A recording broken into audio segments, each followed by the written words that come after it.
Hello, I'm Rou, I yelp and wiggle. I'm Rory and I play guitar. My name's Chris, I play bass. My name's Rob and I'm the drummer from Enter Shikari, and these are 10 things that you may not know about us. Doctor, fetch the anaesthetist.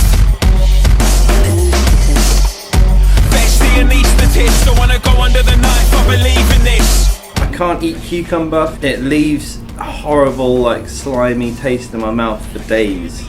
Literally, like, the next day I can still taste cucumber. I know it sounds like I'm making up, but I'm not. If anyone else has this and knows what it is, let me know, because it's weird. I have a pretty irrational fear of crabs, the sea creatures, not the other kind of crabs.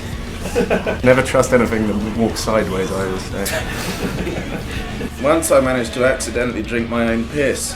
When I was younger, I used to go out drinking. I'd come back home. I'd always have 2 pints of water up to bed with me. One to drink before I went to sleep, and then the other one to drink when I wake up. Often I'd wake up and I couldn't be bothered to go all the way to the bathroom to go to piss, so I'd use the empty glass to piss into and pour it in the toilet the morning after. Woke up one morning, obviously grabbed the wrong pint glass and gulped away. I thought, got a kind of barley taste to it. It's weird. And then I realised my folly. When I was about 12, my family moved to Scotland for a few years. On the day we moved, we were leaving our house in London basically, and my dad ran over my mum's foot, and all we did at the time was just get some peas, like that were in the back that we just go out of the freezer and just like put it on her foot and still carry on driving. Like, I guess my mum's tougher than I could ever be because it looked horrendous, it was swelling. And then we got about halfway, stopped at a service station. My brother went off onto the climbing frames, like the little kids playground area, and fell and broke his arm in 2 places, like the bone was sticking out. So then eventually we went to the hospital and we found out my mum had broken her foot as well. So this was like probably the worst omen ever, but we still moved and it was lovely. When I was about 2 years old, I fell down the kitchen step on my little tricycle and I cut my head open basically right there. And ever since, like, the hair doesn't grow back, so everyone thinks that I'm like trying to be cool to like shave my eyebrow. But I'm actually just naturally cool. In the UK, you used to have like armrests that came down in the back of a car, and they used to have a little latch so you could like reach into the boot that came down.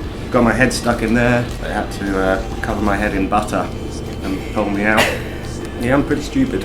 When I was about 10, I had a BMX bike, and it had these rubber handles that I took off, poked sticks in to use like swords, which meant that the bicycle just had the metal poles left bare. And I was taking my bike out, slipped over, fell onto one of these metal poles and went straight into my eye, cut my eyeball, and ever since I've got this tiny little scratch in my eye that everywhere I look, it follows. Never been stung by a bee. Unlike Rory, I have been stung by a bee, and I've also been stung actually inside my ear by a bee. When I was in primary school, we had a grass hill outside, and we used to, at lunchtimes, go literally rolling down the hill. I managed to roll my ear over a bee, and it stung me inside there. Continuing the bee theme, I once was drinking some soda and there was a bee inside, got inside the can when I wasn't looking. So I drank and it went in my mouth and it didn't sting me. And I managed to sort of spit it back out and it flew off. And that's why I love bees, the gentle, beautiful creatures. Thanks for having us. That was 10 things you possibly didn't know about Enter Shikari.